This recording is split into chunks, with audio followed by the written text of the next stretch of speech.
do they call these again? Would you like to learn how to germinate some seeds for your vegetable garden? Well, you came to the right spot.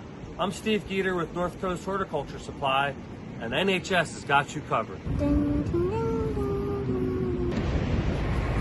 Today we're here to germinate some pole beans and some cucumber seeds, and I'll show you all the things we have on our table here necessary to do just the right job. First, I've selected some organic seeds because those are the ones I like to grow.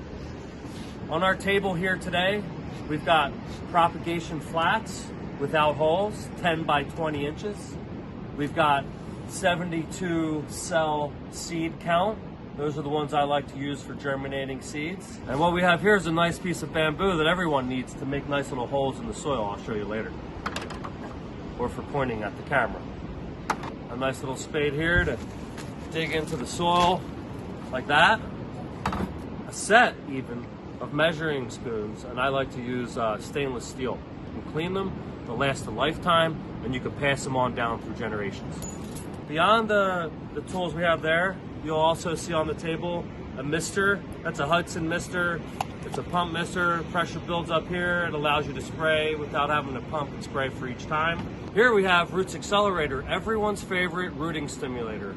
At only 1 mil per gallon, this bottle will treat up to 250 gallons. Made locally in Humboldt County by yours truly, House and Garden. We also have a microbial inoculant blended by Humboldt Ag Supply, made locally in Humboldt County. And we have 1 gallon of water here. We're going to inoculate the water with this microbial inoculant and pour it onto our seeds once we've planted them. Last but not least, we have 1 block of Pro Mix XP, and it's a high porosity growing medium that will drain well, perfect for germinating seeds. Always use a dome for your germinating seeds to help keep the heat and moisture in. Mondi domes. First step in setting up your seed germination is to fill your seed cells with the soil you're going to use.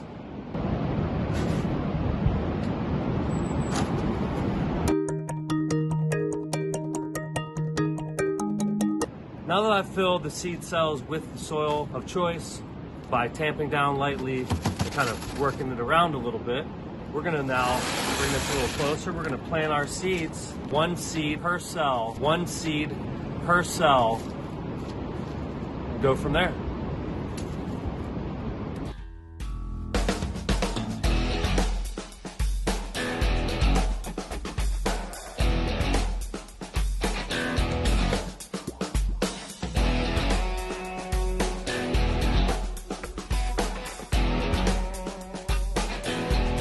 Now that I've put all the bean and cucumber seeds into our seed cells in the soil, you don't want to forget to label what you're doing, because if you forget what you planted, you have to wait a little while to see what it is. So right here I got my cucumbers, right here I got my beans. So we're pretty much ready for the next step. The next step is going to be to inoculate the root zone for these plants, so as soon as they germinate, that there's a fungi there to attach itself to the roots and help the roots grow. That's what this product does. That's what a mycorrhizal inoculant is. So we're going to add some of this mycorrhizal inoculant to the water, and then we're going to wet down the seeds here. It says 1 1/2 tablespoons per gallon to inoculate. So we're going to measure out 1 1/2 tablespoons, put it in the water, and inoculate the seed.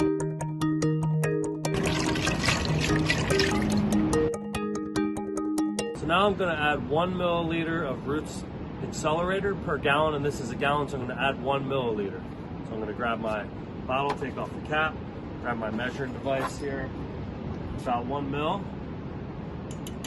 I added that into the mix, to the soil drench, and now I'm going to give that soil drench a shake. And I already pH'd the water before this, so it's all ready to go.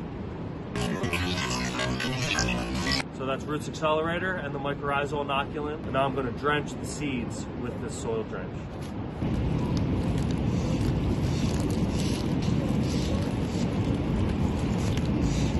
Making sure everything's nice and wet.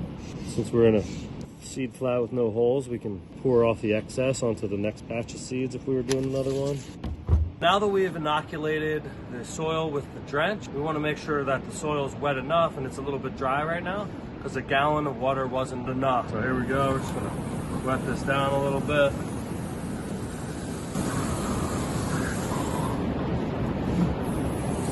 All right, now that our seeds are drenched down just right, I'm gonna cover it back over with Mondi Domes. Mondi Dome to keep the moisture and warmth inside. And we're gonna actually put these in the dark for 2 days before I bring them out into the light. So I'm gonna keep these seeds cool, moist, and in dark for 2 days before I bring them into any light and heat.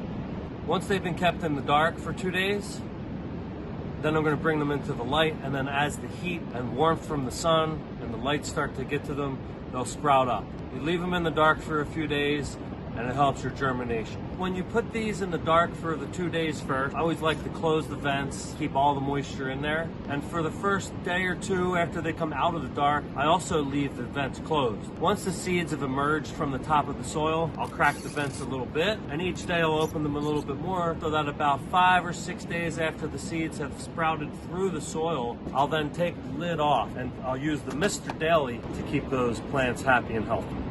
Thanks for joining us today for Turn Your Grass into a Garden. This was Germination, and we appreciate your time. If you have any questions, leave a question in the comments. We'll be happy to get back to you. And make sure to tell all your gromies, follow NHS. Have fun on the farm.